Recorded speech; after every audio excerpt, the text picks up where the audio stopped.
क्या आप जानते हैं, आधी रात के समय कोई घर के पास आकर दरवाजा खटखटाता है। घर के एक मेंबर ने दरवाजा खोला और उसके साथ चले गए। इसके बाद वो मेंबर अपने घर पर वापस कभी लौटे नहीं। उनकी पत्नी, परिवार के लोग इंतजार करते रहे। मामला ऐसा हो गया कि पुलिस को इन्वॉल्व होना पड़ जाता है। शुरुआत में ये केस बिल्कुल नॉर्मल लग रहा था, कोई गड़बड़ी नहीं, किसी की साजिश नहीं। उस फैमिली मेंबर का अंतिम संस्कार भी हो जाता है। एक समय पर यह केस बंद होने की कगार पर पहुंच चुका था। फिर वापस रीओपन किया गया। कई हफ्तों बाद फिर से जमीन की खुदाई करके उस मेंबर को बाहर निकालते हैं सच्चाई पूछने के लिए, और सच्चाई बाहर आती भी है। इस केस में कई सारी घुमावदार चीजें हुई। नमस्कार दोस्तों, तो क्या हाल चाल है आपके। इस घटना की शुरुआत होती है कर्नाटक के शिवामोग्गा या शिमोगा डिस्ट्रिक्ट के भद्रावती तालुक से। ये जगह एक इंडस्ट्रियल हब है। यहाँ sugar mill, paper mill, iron and steel factory है। यहाँ एक प्राचीन मंदिर भी है, लक्ष्मी नरसिम्हा स्वामी मंदिर, जो 13वीं सेंचुरी में बना था। तो भद्रावती के पेपर टाउन थाना क्षेत्र के अंतर्गत सुरगी टोपू करके एक इलाका है। यहीं के सेकंड क्रॉस रोड पर यह घर मौजूद है।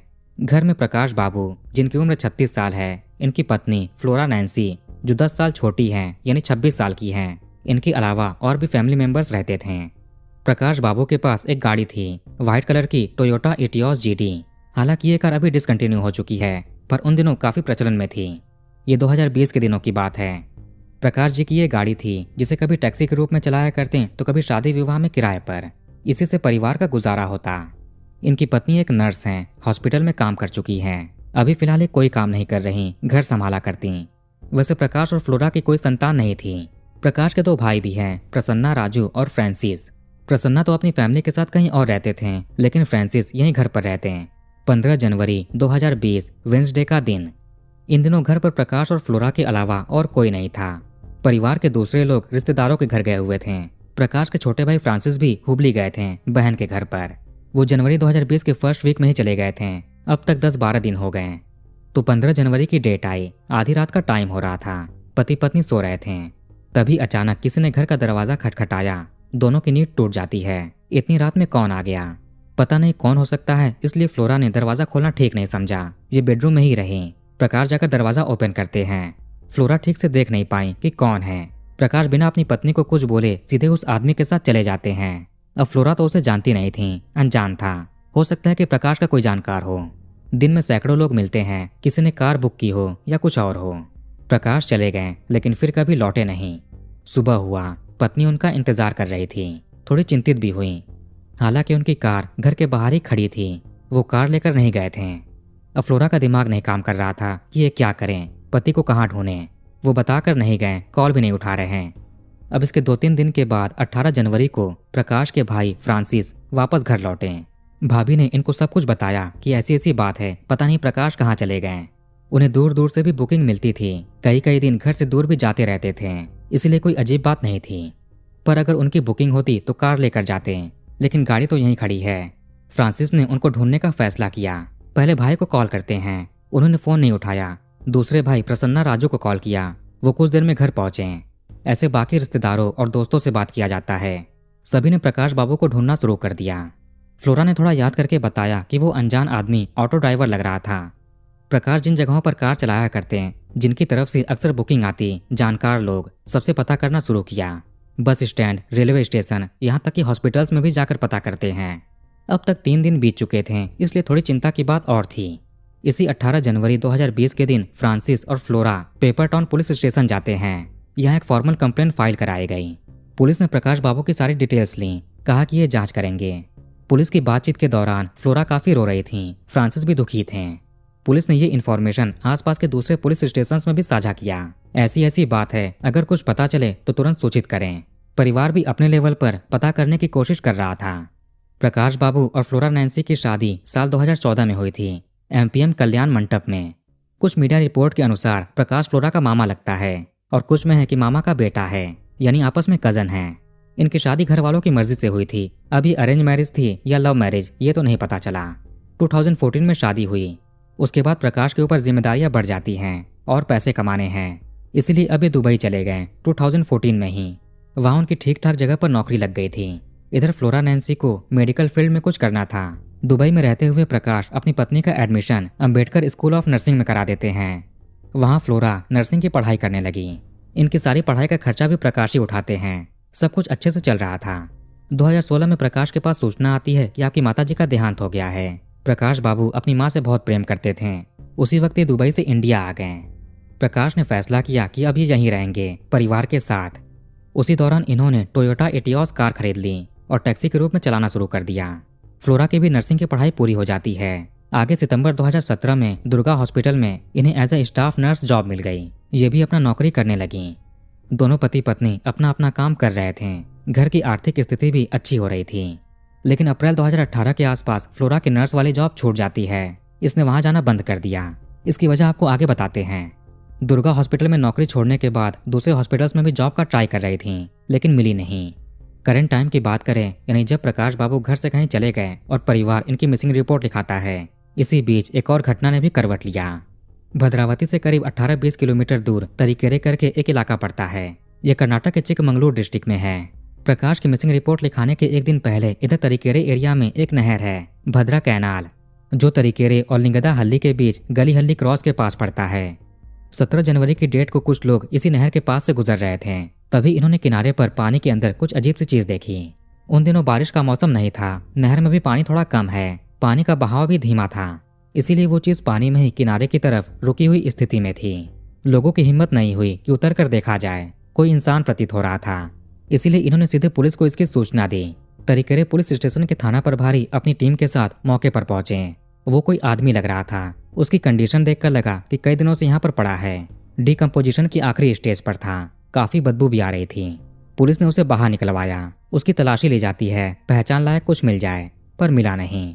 उन दिनों ये सुनसान एरिया होता था, जंगल जैसा इलाका था, तो सीसीटीवी कैमरे भी कहाँ लगे होंगे।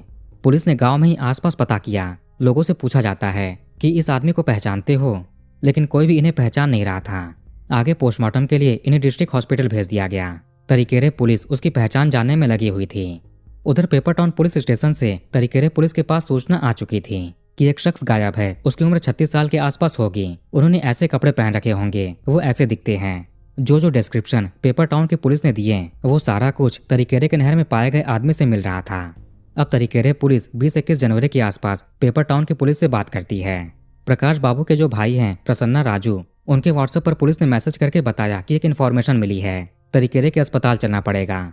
अब दोनों भाई, परिवार के बाकी लोग उसी वक्त पेपर टाउन की पुलिस के साथ तरीकेरे पहुंचे।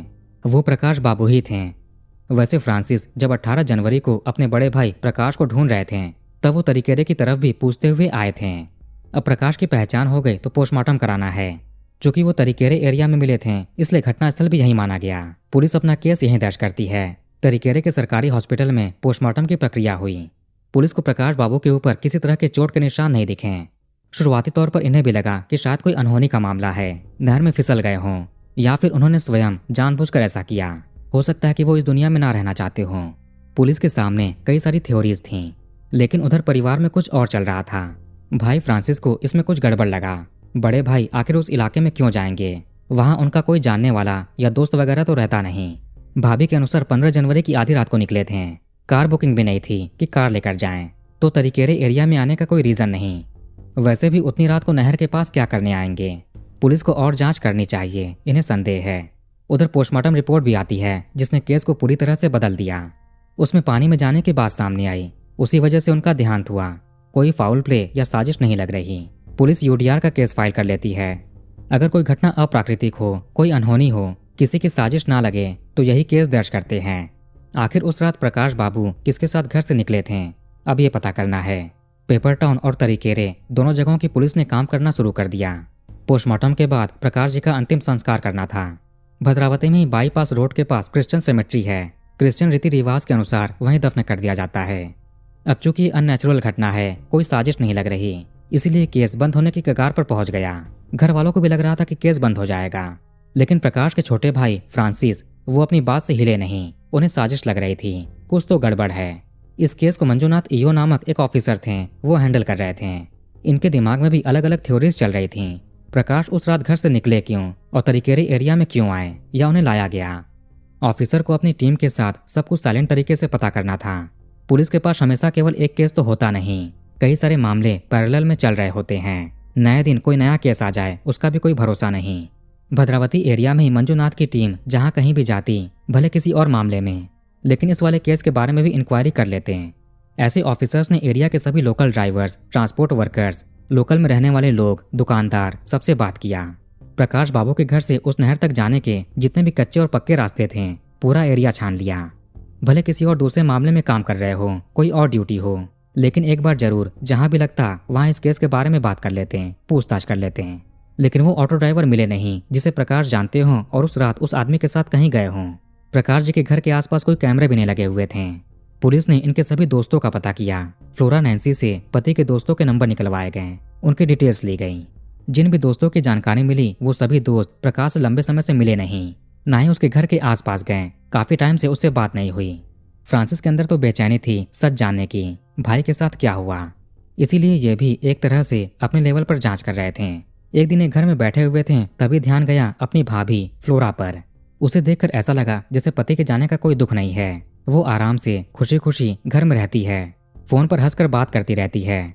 फ्रांसिस के दिमाग में घटना के शुरुआती समय की बातें घूमने लगीं। 15 जनवरी की रात से भाई प्रकाश गायब है। उनकी वाइफ फ्लोरा परेशान हुई, लेकिन उसने किसी भी रिश्तेदार को कॉल करके बताया क्यों नहीं। इन्हें यानी फ्रांसिस को भी कॉल नहीं किया।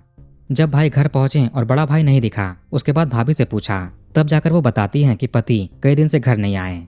फ्रांसिस को उस दौरान अपनी भाभी पर कुछ संदेह भी हुआ था, लेकिन जब इन्होंने पुलिस में चलकर मिसिंग कंप्लेंट करने की बात कही, तब भाभी ने भी बिना कोई आपत्ति जताए हामी भर दी थी कि हाँ चलते हैं। जिसके बाद फ्रांसिस के दिमाग से वो संदेह हट जाता है। अगर फ्लोरा घटना के पीछे होगी तो पुलिस के पास जाने से इनकार करेगी। पुलिस ने भी कई बार उसे थाने बुलाकर बात की, कई बार घर आकर भी बात किया। फ्लोरा सारे सवालों के जवाब देती। प्रकाश बाबू के ऊपर कोई कर्जा नहीं, किसी के साथ कोई दुश्मनी नहीं, कोई विवाद नहीं, लाइफ में किसी भी प्रकार की दिक्कत नहीं थी। फिर वो स्वयं नहर के पास क्यों जाएंगे? ऐसा करने का कोई रीजन भी नहीं। यही सब सोचकर फ्रांसिस सीधे सुपरिटेंडेंट ऑफ पुलिस के पास पहुंच जाते हैं। एसपी ने यह केस पेपर टाउन थाने में ट्रांसफर कर दिया। यहीं के सीपीआई थे सर्कल पुलिस इंस्पेक्टर मंजूनाथ जी। इन्हें इस केस की जिम्मेदारी सौंपी गई। उनके सामने फ्रांसिस ने अपना संदेह अपनी ही भाभी पर जताया। वो बिल्कुल शांत लगती है, खुश रहती है, जैसे पति के जाने का कोई गम नहीं। फोन पर हमेशा बात करती रहती है, वो भी हंसकर। एक दिन फ्रांसिस ने अपनी भाभी को कॉल पर बात करते सुना कि रास्ते का पत्थर जो हमें आगे नहीं बढ़ने दे रहा था वो हमेशा के लिए हट चुका है, केस बंद हो गया, अब हम पीसफुली रहेंगे। यही सुनने के बाद फ्रांसिस का संदेह और गहरा हुआ था, जिसके बाद एसपी के पास पहुंचे और केस रीओपन कराया। अब नए सिरे से जांच करनी है। पुलिस ने मजिस्ट्रेट से परमिशन लिया। इसके बाद 27 फरवरी 2020 को कुछ मजदूर और फॉरेंसिक एक्सपर्ट्स के साथ वापस क्रिश्चियन सेमेट्री गए। प्रकाश की कब्र की खुदाई हुई, उन्हें फिर से बाहर निकाला गया। फॉरेंसिक एक्सपर्ट्स ने कुछ सैंपल्स प्रिजर्व किए, जांच के लिए भेजा। दूसरी बार जो मेडिकल रिपोर्ट आती है वो पहली वाली से बिल्कुल उलट थी। उसमें गले के आसपास कुछ करके सांस रोकने की बात आई, यानी कि कोई साजिश है, कुछ गड़बड़ है। इसी के बाद पुलिस ने साइलेंट तरीके से जांच आगे बढ़ाया। साथ ही साथ नैन्सी का नंबर लेकर उसकी कॉल डिटेल्स निकाले गए। उसी में ही एक नंबर सामने आता है जिस पर फ्लोरा नैन्सी अक्सर बात करती थी। पिछले 4 महीनों से काफी ज्यादा बातें हो रही थीं। प्रकाश के साथ हुई घटना से पहले और घटना के बाद भी लंबी बातचीत के रिकॉर्ड मिले। वो नंबर था राजशेखरिया अलायस राजशेखर अलायस राजू का। ये एक लेबर है, मजदूरी का काम करता है। मूल रूप से तो ये भद्रावती तालुक के ही निम्बेगोंडी नामक गांव का रहने वाला था, लेकिन काम के चलते मलावा गुप्पा के सेकंड क्रॉस एरिया में रहता है। यह जगह भी शिवामोगा जिले में ही है। पुलिस ने संयम से काम लिया। इनके पास पुख्ता सबूत नहीं थे कि सख्ती से बात की जाए, इसीलिए अलग अलग मौकों पर कभी फ्लोरा को तो कभी राजशेखर को बुलाकर बात करना शुरू किया। पहले फ्लोरा ने जो बयान दिए कि पति किसी अनजान ऑटो ड्राइवर के साथ गए थे, अब बोली कि वो उनका दोस्त था, जानने वाला था।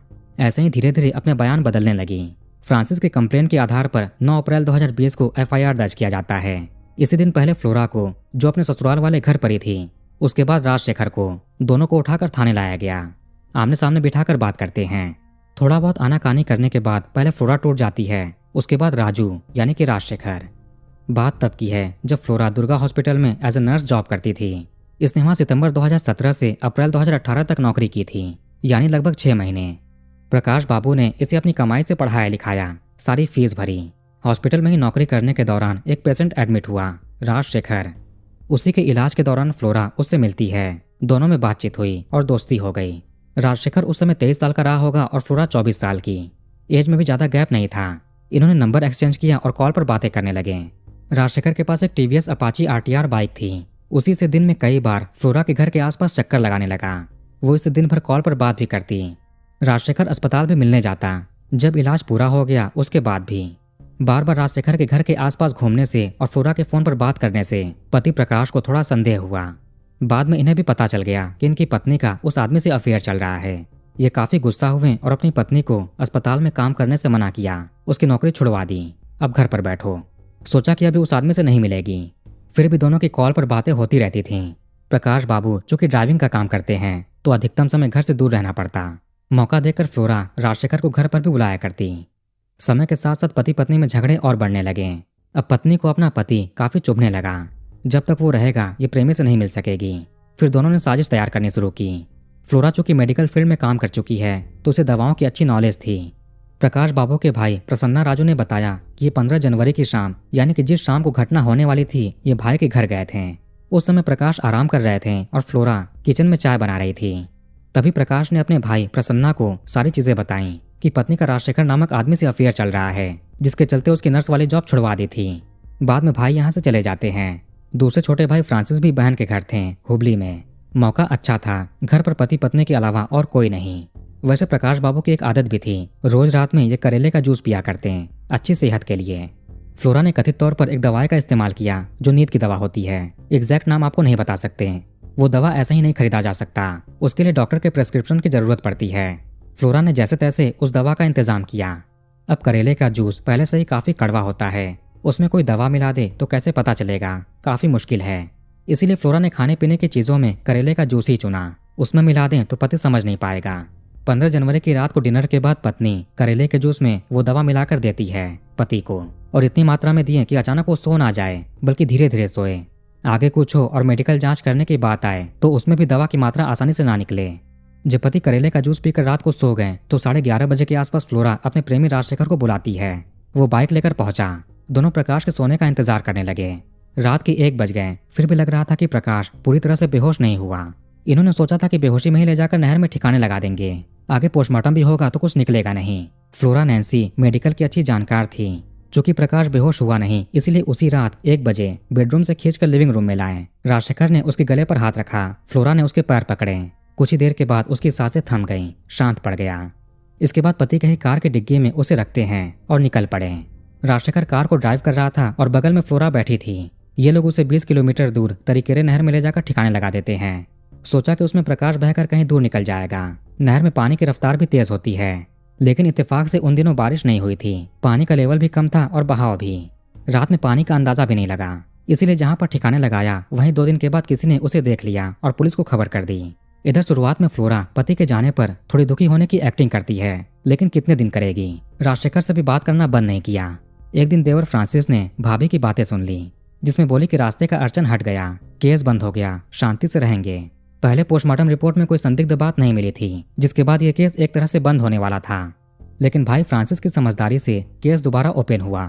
दोबारा प्रकाश को कब्र से बाहर निकाला गया, मेडिकल जांच की, जिसमें पूरा मामला खुल गया।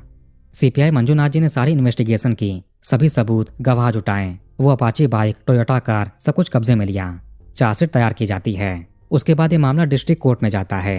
अभी हाल में 8 मई 2026 को इस केस का फैसला आया। जज ने केस को रेयरेस्ट ऑफ रेयर की कैटेगरी में माना। प्रकाश बाबू अपनी पत्नी पर बहुत भरोसा करते थे। अपनी कमाई से पढ़ा लिखा कर नर्स बनाया। नर्स बनकर पत्नी किसी और से प्यार करने लगी। पति सब कुछ जानते हुए भी पत्नी को माफ कर रहे थे, घर से निकाला नहीं, उसके साथ रहे। उसके द्वारा बनाया जाने वाला करेले का जूस भी पिया करते हैं, जिसमें पत्नी ने नींद की दवा मिला दी थी। 8 मई 2026 को कोर्ट ने फ्लोरा नैन्सी और राजशेखर को कैपिटल पनिशमेंट की सजा सुनाई, यानी जीने का अधिकार नहीं। साथ में 14 लाख रुपए का जुर्माना भी लगाया। इसमें से 5 लाख रुपए प्रकाश बाबू की फैमिली को दिए जाएंगे। लेकिन अभी तो केवल सेशन कोर्ट का फैसला आया है, अभी तो हाई कोर्ट और सुप्रीम कोर्ट भी बचा है। तो वीडियो को यहीं पर खत्म करते हैं। आप कमेंट करके अपनी राय बताइए। इस वीडियो को लाइक और शेयर जरूर करिए और हमारे चैनल को सब्सक्राइब करके बेल आइकन ऑन कर लीजिए। मिलते हैं नेक्स्ट वीडियो में। धन्यवाद।